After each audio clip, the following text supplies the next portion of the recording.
Hello guys! So, kumusta po kayong lahat? So, ayan guys, maraming salamat po pala sa walang sawang pagsubaybay sa ating pong daily love reading. And kung ikaw ay bago pa lang sa ating channel, mag-subscribe na po kayo. Then, i-click mo na rin yung ating notification bell para lagi kang updated sa ating mga bagong upload. So, ayan guys, sa mga interesado naman sa ating private reading, ayan, iiwan ko na lang po yung link ng aking Facebook sa ating pong description box below, okay? So, titignan natin, guys.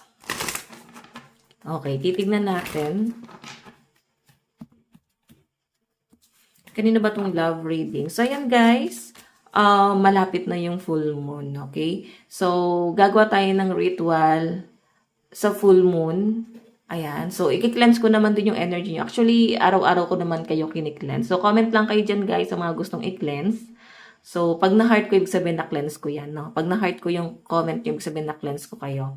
Okay, I hope na makatulong pa rin kahit papano na maibsan, pero ayan, gagawa rin tayo ng manifestation sa full moon. Okay, so, by the way, start na tayo sa reading natin. Remind ko lang kayo. Okay, so, tignan natin. Kanina ba tong love reading, spirit guide? Kanina tong love reading? So, yan guys, meron tayong stab in the back. So, niloko ka nitong taong to. Okay, nagkaroon ng third party, pwedeng paulit-ulit, pwedeng sobrang hirap sa side mo na makamove on. Hindi mo alam kung paano ka aalis dun sa sitwasyon. Nakikita ko sa mga nandito or kung nakaka-relate ka ngayon, kung na-involve ka sa third party, ayan, stab in the back siya gumawa niyan, ni-stab ka niya, no? Broken heart, pain, separation, deception, shocking attack. So, nakakabigla, no? Pwedeng nandun sa point na nahuli mo, eksakto. Pwede naman, guys, na biglaan yung mga pangyayari at never mong in-expect doon sa person mo na gagawin niya and ginagawa niya nga. Ginawa na niya. Okay? So, parang ang hirap para sa side mo na bigyan pa ulit siya ng chance, no? Pwede kasi marami ka ng chance na binigay sa taong to. Okay? Sige, tingnan pa natin.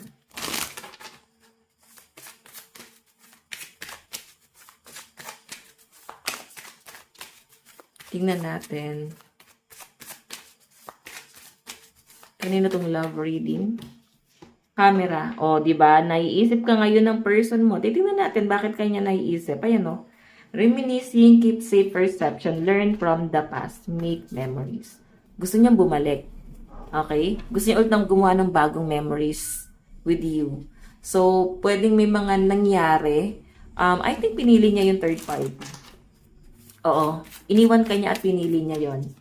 Okay? Titingnan natin. Kasi tayo, no? Outdated thinking, conditional replaying events over in your head. Paulit-ulit kang iniisip na tong taong to.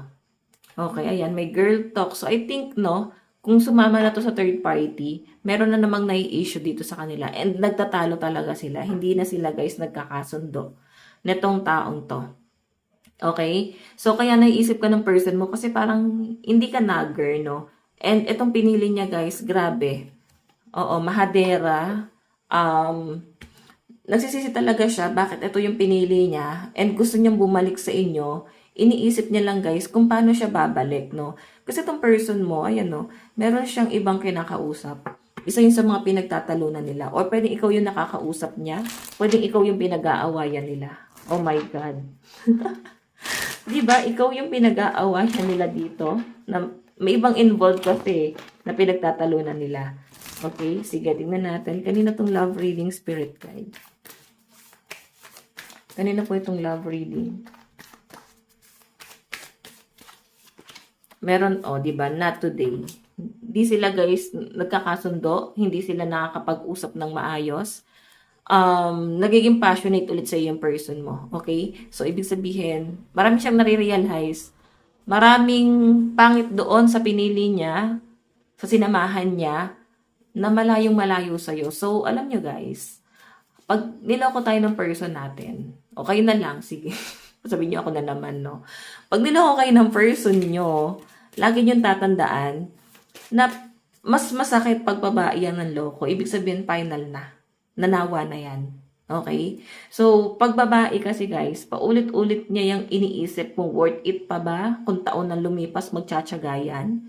Pero once na magsawa na yan guys, papalitan ka na yan. And malalaman mo pag hindi ka na gusto ng babaeng yan, pag siya mismo nagsabi sa inyo na napufall na siya sa iba. Okay? Totoo yan. Never magsisinungaling ang mga babae pagdating sa nararamdaman nila. Kung may third party at hindi ka pa rin kayang iwan, ibig sabihin, nagbe-benefit sa'yo yung person mo. May connection kayo. Pero kung ikaw lalaki, ayan, kung ikaw babae at niloko ka ng person mo, mataas ang chance na nabarkada or natukso lang. Totoo yun, kayang tumikim ng mga lalaki ng walang emosyon. Hindi kagaya ng mga babae, guys, na sobra yung emosyon. Oo. Okay, lagi yung tatandaan yan. Kaya nga maraming babae ang tumatanggap sa partner nila. Kasi, lalo na yung mga matured.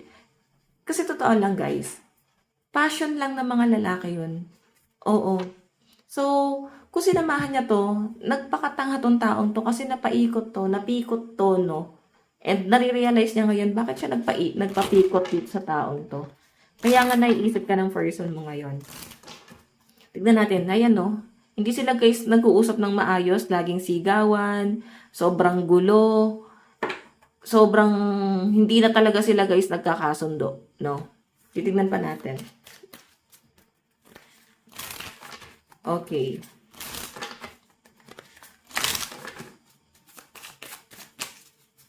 Tignan natin. So, meron tayong love.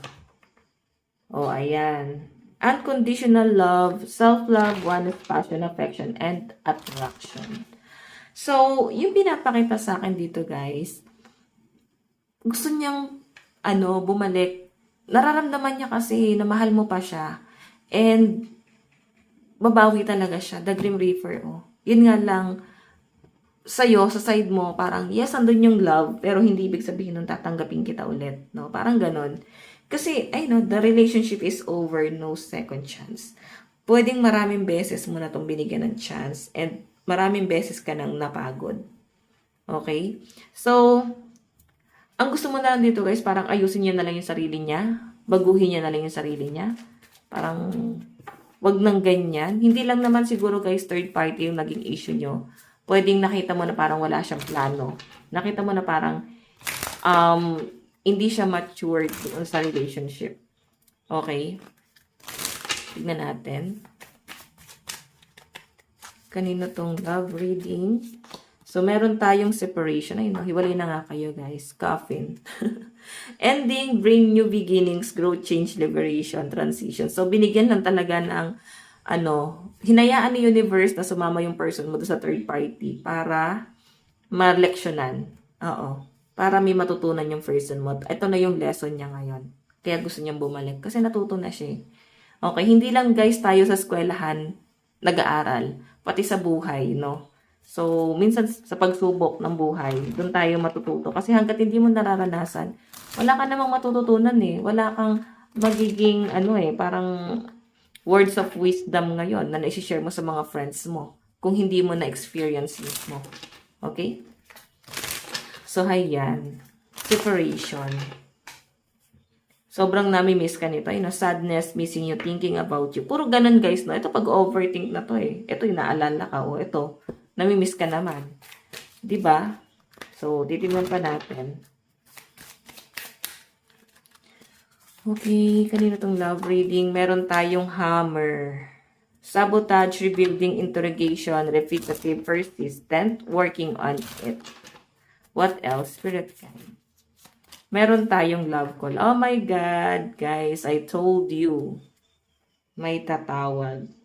Okay, may babalik. Pero alam nyo guys, ito since lumalabas yan yung the hammer, sabihin, pag-isipan nyo ng paulit-ulit. No? Kung tatanggapin mo. So, kung ako'y tatanungin nyo guys, kung isang beses lang naman ginawa at kung tingin nyo naman is uto-uto yung person nyo, bigyan nyo ng chance. Baka naman talaga na, napikot lang, di ba? Kagaya na sabi ko, lang yan, baka natukso lang. Pero kung ito naman guys, is matured na at talagang vision niya na, wag nyo nang pagbigyan guys. Uulit-ulitin lang yan. Pero yung pinapakita kasi sa akin guys, babawi talaga eh. Oo. Babawi itong person na to at may love call. Tatawag siya sa inyo at nagsisisi na yan. Grabe yung pag-aaway nila ng third party at baka ikaw pa nga yung pinag-aawayan. So, kukunin lang natin guys yung card. Wait lang po. Wait lang guys.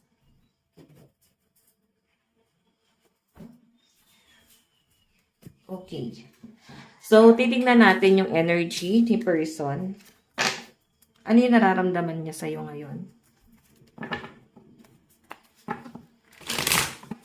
Ano yung nararamdaman ni person sa'yo ngayon? Nararamdaman ng person mo sa'yo ngayon?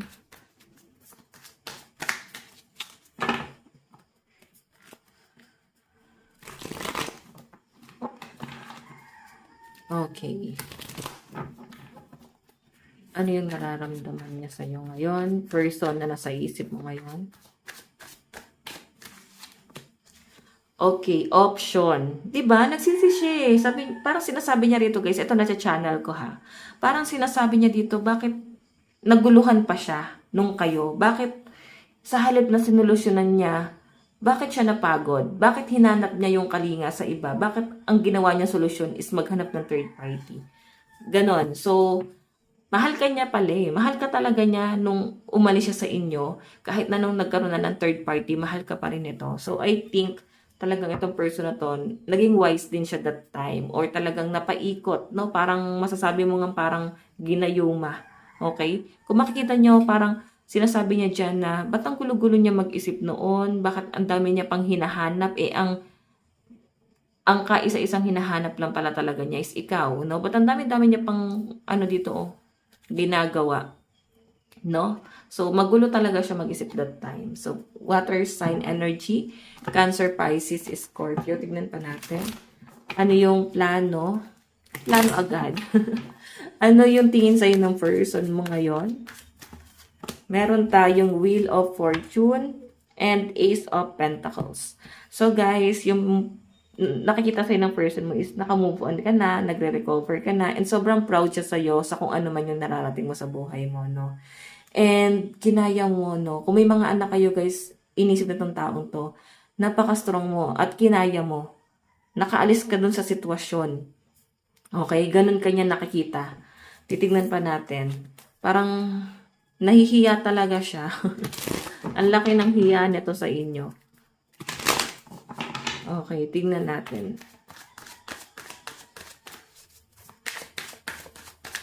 Ano yung mga plano niya ngayon sa connection nyo? Meron tayong, di ba? Gusto niya muna guys, ayusin yung sarili niya. Gusto niya muna maging better person bago humarap sa inyo.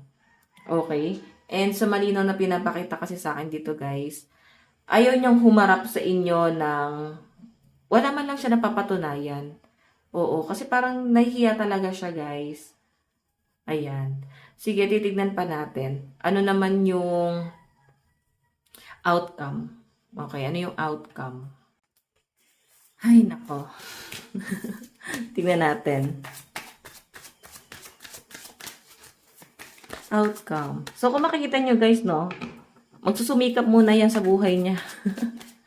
Outcome, meron tayong The Empress. Babalik talaga siya. Ano ba? Buntis ka ba nung iniwan? Or may anak talaga kayo? So, yan, no? That kasi to guys eh. New beginning to. Babalik siya. And ang laki ng pagsisisi niya talaga sa mga pinagagawa niya. Piling niya ang bobo-bobo talaga niya, guys. So, wag niyo na guys away-awayin. Kasi sobra na yung pagsisisi pag hinagpis. And dinasal niya na yan, guys, sa mga tala. And kay universe. Grabe. I think sobrang kinarma tong taong to. Okay? Titignan natin. Sa side mo naman, tignan pala natin sa zodiac sign. Guys, wait lang po. Okay, wait lang po. Okay. Meron tayong Leo, Taurus, Capricorn, Pisces, Sagittarius, and Libra energy. So, titignan pa natin. Okay. Meron tayong Taurus, Gemini, Pisces, Aquarius, Aries, Cancer energy. Okay? So, hayan. Titignan naman natin guys sa side mo. Ano yung nararamdaman sa person mo ngayon? Okay, baka hindi mo na alam. Baka hindi mo na alam yung pakiramdam ulit, no? Okay. Manhid na. O, diba strength? Malakas ka na eh. Pero nandun ka sa point na yung sinaantay mo siya at in-expect mo. Hindi naman totally nag-assume, pero alam mo eh, ramdam mo babalik siya. Alam mo magsisisi siya. Okay? So, kung makikita nyo guys, ayan, baka kasi nakikinig ka ng mga subliminal, baka pinalove spell mo pa. Okay? Trigger warning. Pero may mga ano, para siyang nagagayuma ngayon at gusto niyang bumalik, no? So, ramdam na ramdam mo and alam mo, aware ka dito. Strength kasi mas malakas ka na, mas matibay ka na, and mas sobrang independent ka na ngayon. Actually, hindi mo na siya guys talaga kailangan. Okay? So, Leo energy sa side mo. Ano yung tingin mo sa person mo? Wait lang guys. Tingin mo sa person mo. Meron tayong the moon. O, diba? The moon. Nyo. Okay, sinungaling. Ang the moon kasi guys, masikreto. Hindi nagsasabi ng totoo. Mapaggawa ng kwento. Pa-victim, narcissistic. So, ganun mo siya nakikita. As in, sinungaling. Sobrang laking sinungaling. Parang ganun. Titingnan natin ano yung mga magiging hakbang mo dito sa connection mo sa taong to.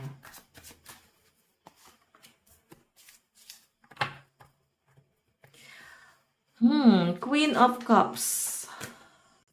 Actually, wala ka ng galit eh. Oo, kahit alam mo na eh. Alam mo na eh. Oo. Parang Queen of Cups kasi guys, mapagpatawad to. Tinitingnan mo na lang yung bright side of life, no? Hindi naman na kasi siya ganun ka-importante. Hindi na ganun kalakas yung impact niya sa inyo. So, parang gusto mo na lang is mapabuti siya. Hangad mo na lang is maging maayos siya. Wala na eh. Parang wala ka na rin emosyon, no? Parang nakamute na emosyon mo. Okay? Paano ba yon? Yung nakamute kasi guys, parang sobra kang na-trauma. So, hindi mo na alam kung nasasaktan ka pa ba, nagmamahal ka pa ba. Alam mo yun, yung puro opposite. Yung parang di mo alam kung galit ka or masaya ka. Hindi mo alam kung nasasaktan ka o hindi ka naman talaga nasasaktan. Wala eh. Sobrang balance yung energy mo. Nakamute na. Kasi yung katawan mo mismo yung nag-a-adjust. Kasi naranasan mo na yung sobrang sakit. Okay? Kaya ikaw na mismo, yung katawan mo na mismo yung nag-a-adjust para sa inyo, sa emosyon mo. Ganon. Okay? Titignan natin ano yung mga... Okay. Ano yung mga plano, Ace of Cups, outcome, Chariot, opportunity. So, may nakikita ko guys, ayan. Alam nyo guys, sa nakikita ko, pwedeng patawarin nyo pa eh. O, pag bumalik sa inyo. Bibigyan mo ng chance tong taong to. Ito yung nakikita kong outcome dito. Kahit komplikado, parang aayusin mo na lang kung ano man yung gulo niya. Grabe no, sobrang dakila mo. Grabe yung katatagan mo. Saludo ako sa mga energy na nasasagap ko ngayon sa side mo. Tignan nga natin, ano tong mga energy na to. Meron tayong Taurus, Aries, Gemini, Cancer. Taurus, Leo, Aries, Gemini, Cancer, and Virgo energy. Grabe, ayan.